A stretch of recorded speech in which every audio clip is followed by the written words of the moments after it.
नमस्कार मंडळी. आजच्या कथेचे नाव आहे प्रामाणिकपणाचे फळ. मोहन शेठजींचे किराणा सामानाचे दुकान होते. अगदी जुन्या पिढीपासून त्यांचा हा धंदा होता. मोहन शेठ देखील हाच व्यवसाय पुढे करत होते. दुकानामध्ये सामान आणणे, दुकानाची साफसफाई करणे, सर्व ग्राहकांना व्यवस्थित सामान देणे, हे सर्व ते आनंदाने करत असत. ते अतिशय मेहनती होते. कोणतेही काम ते हलके मानत नसत. कोणत्याही गोष्टींचा त्यांना गर्व नव्हता. ते ग्राहकांना व्यवस्थित मोजून मापून सामान देत असत. मालात भेळ नसे, त्यामुळे गिऱ्हाईकही खुश असत. आपल्या गोड बोलण्याने त्यांनी ग्राहकांना आपलेसे केले होते. त्यांच्या दुकानाची चांगलीच भरभराट झाली होती. त्यांना आदिनाथ नावाचा एक मुलगा होता. तो मोठा झाल्यावर तो देखील आपल्या वडिलांना त्यांच्या व्यवसायात मदत करू लागला. मोहन शेठ सामान आणण्यासाठी परगावी गेले की आदिनाथ दुकान सांभाळत असे. दुकान चांगलेच भरभराटीला आल्यामुळे कामात मदत होण्यासाठी मोहन शेठ यांनी 2 नोकर कामाला ठेवले होते. दगडू आणि नारबा अशी त्यांची नावे होती. आता आदिनाथने सामान घरपोच देणे देखील सुरू केले होते. नारबा आणि दगडू यांना तो घरपोच सामान देण्यासाठी पाठवत असे. मोहन शेठचा एक गरीब मित्र होता. त्याचे अचानक निधन झाले. त्यामुळे त्याच्या मुलावर घरची जबाबदारी येऊन पडली. सदाशिव असे त्यांच्या मित्राच्या मुलाचे नाव होते. घरची परिस्थिती बिकट असल्यामुळे सदाशिव काम मागण्यासाठी मोहन शेठ यांच्याकडे आला. त्यांनी सदाशिवला देखील दुकानात कामासाठी ठेवून घेतले. पहिले 2 नोकर दगडू आणि नारबा जुने व मोठे असल्यामुळे सदाशिववर हुकूम चालवत असत. त्याला हाताखालचा नोकर समजून राबवून घेत असत.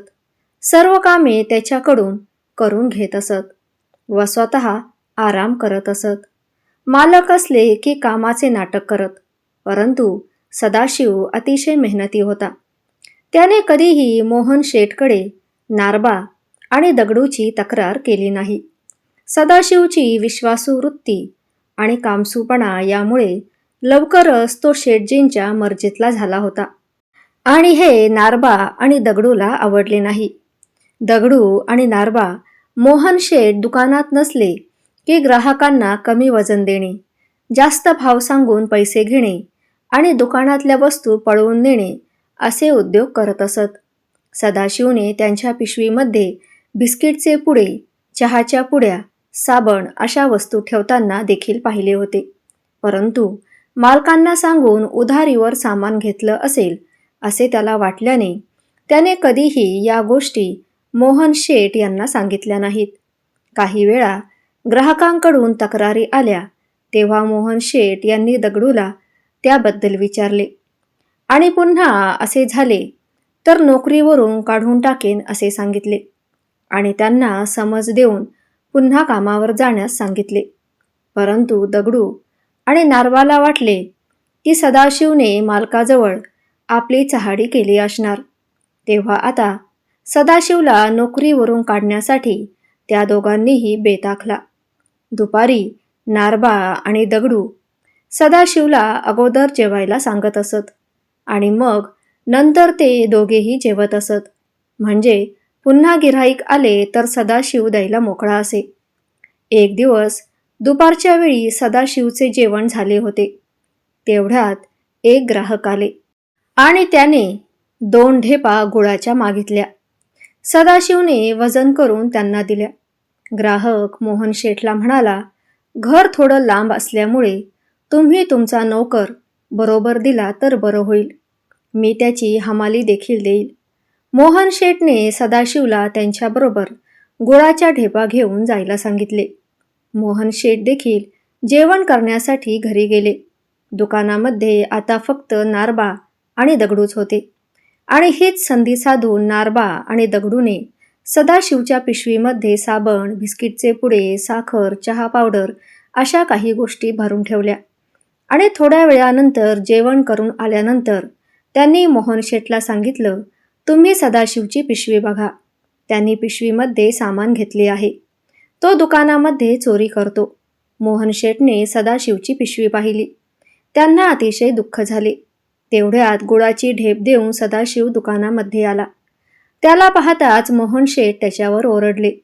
दुकानामध्ये चोऱ्या करतोस तू. आत्ताच्या आत्ता नोकरीवरून चालता हो. परत या दुकानामध्ये पाऊल देखील ठेवू नकोस. सदाशिवने आपली बाजू मांडण्याचा प्रयत्न केला, परंतु शेठजीने त्याचे काहीच ऐकून घेतले नाही. तो अतिशय दुःखी झाला. आपली पिशवी डबा न घेता तो घरी परतला. आदिनाथ असता तर असे झाले नसते.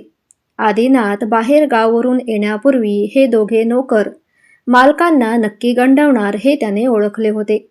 सदाशिव त्यांच्यावर लक्ष ठेवून होताच. अगदी रात्री देखील तो दुकानावर लक्ष ठेवून असे. एक दिवस रात्री दुकान बंद करायला मोहन शेठने नारबाला सांगितले. त्याने दुकानाचे पुढील दोन्ही शटर बंद केले आणि मागच्या दरवाजाने ते तिघेही बाहेर आले. परंतु मागच्या दाराला नारबाने फक्त कुलूप अडकवले आणि चावी नेऊन त्याने मोहन शेठकडे दिली. गडबडीमध्ये मोहन शेठने तपासले नाही. त्यानंतर सर्वजण आपापल्या घरी निघून गेले. अंधारामध्ये उभं राहून सदाशिव हे सर्व बघत होता. नंतर थोड्या वेळाने एक हातगाडी घेऊन नारबा आणि दगडू आले. अडकवून दिलेले कुलूप त्यांनी काढले आणि दुकानाच्या आतमध्ये शिरले. सदाशिव लगेच घरी गेला आणि त्यांना म्हणाला, मालक, तुम्ही आत्ताच्या आत्ता माझ्याबरोबर चला. मला तुम्हाला काहीतरी महत्त्वाचे दाखवायचे आहे. तुम्ही फक्त एकदा माझ्यावर विश्वास ठेवा आणि माझ्यासोबत चला. आणि जाताना चौकीमधून 2 पोलीस देखील आपण बरोबर घेऊया. सदाशिववर विश्वास ठेवून मोहन शेठ आणि 2 पोलीस दुकानाच्या पाठीमागच्या बाजूला गेले. तर पाहतात तर काय, दगडू आणि नारबा हातगाडीवर सामान लावत होते. गाडी गच्च त्यांनी भरली होती. ते आपापले काम करण्यात खूप व्यस्त होते. मग मोहन शेठ आणि पोलिसांनी पुढे जाऊन त्या दोघांना पकडले. ते दोघेही मोहन शेठची माफी मागू लागले.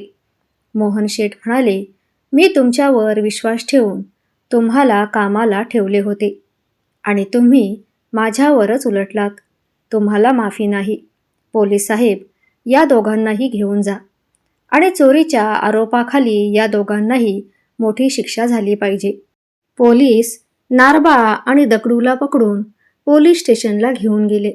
मोहन शेठ सदाशिवला म्हणाले, सदाशिव, माझे चुकले. या दोघांवर विश्वास ठेवून मी खूप मोठी चूक केली आणि तुला कामावरून काढून टाकले. पण तरीही तू लक्ष ठेवून मला मोठ्या संकटामधून वाचवलंस. सदाशिव म्हणाला, मालक, हे माझे कर्तव्यच होतं. मोहन शेठ म्हणाला, तू उद्यापासून पुन्हा कामाला ये आणि आता आपण दोघेही सर्व सामान पुन्हा दुकानामध्ये ठेवून घेऊ. सदाशिव म्हणाला, ठीक आहे. आणि नंतर ते दोघेजण दुकानामध्ये सामान ठेवण्यामध्ये व्यस्त झाले. आता आपण आणखीन एक कथा पाहूया. रामपूर नावाच्या एका गावात सुरेश नावाचा एक मुलगा त्याच्या आईसोबत राहत होता. त्याची आई लोकांच्या शेतावर मोलमजुरीची कामे करत असे. परंतु त्या कामातून सुरेश आणि त्याच्या आईचा उदरनिर्वाह नीट होत नसे. घरची परिस्थिती अत्यंत गरिबीची असल्यामुळे सुरेशला शाळेची फी भरण्यासाठीही पैसे नव्हते. परंतु त्याला शिक्षणाची आवड होती व आपले शिक्षण अर्धवट राहू नये अशी त्याची मनापासून इच्छा होती. घरची आर्थिक परिस्थिती समजून घेतल्याने त्याला शाळेचा खर्च अशक्य वाटू लागल्यामुळे त्याने आपल्या आईला आर्थिक हातभार लावण्याचे ठरवले. सुरेश हा हुशार आणि प्रामाणिक मुलगा होता. घरच्या आर्थिक परिस्थितीची त्याला पूर्ण कल्पना होती व त्याला शाळा अर्धवट सुद्धा सोडायची नव्हती. म्हणून तो शाळेच्या वेळेच्या आधी सकाळी लवकर उठून पेपर टाकण्याचे काम करू लागला आणि या कामामुळे मिळालेल्या पगारातून त्याला शाळेची फी भरण्यासाठी थोडी मदत होऊ लागली. एके दिवशी सुरेश असाच त्याचे पेपर वाटण्याचे काम करीत असतानाच वाटेत त्याला 1 पैशाचे पाकीट पडलेले दिसले. ते पैशाचे पाकीट उचलल्यावर ते खूप भरलेले आहे हे त्याच्या लक्षात आले आणि त्याचवेळी त्याने एका क्षणाचाही विलंब न करता काही अंतरावर असलेल्या पोलीस स्टेशनमध्ये जाऊन त्याने ते पैशाने भरलेले पाकीट तेथील पोलिसांच्या स्वाधीन केले. पोलिसांनी ते पाकीट तपासल्यावर त्यामध्ये त्याच्या मालकाचे ओळखपत्र सापडले व त्याला पोलिसांनी बोलावून घेतले आणि त्याचे पाकीट त्याच्या स्वाधीन केले. आपले हरवलेले पाकीट पुन्हा सापडलेले बघून तो मनुष्य फारच आनंदी झाला. पोलिसांनी त्याला त्याचे हरवलेले पाकीट सुरेशने कसे परत मिळवून दिले याची संपूर्ण हकीकत सांगितली. त्यानंतर त्या माणसाने सुरेशच्या प्रामाणिकपणाचे खूप कौतुक करून त्याचे आभारही मानले व त्याचबरोबर त्यांनी सुरेशला बक्षीसही दिले. सुरेशला मिळालेले हे बक्षीस म्हणजे त्याच्या प्रामाणिकपणाचे फळ होते. सुरेशने केलेली ही कामगिरी ऐकल्यावर त्याची आई आणि शाळेतील शिक्षकही खूप आनंदी झाले. धन्यवाद.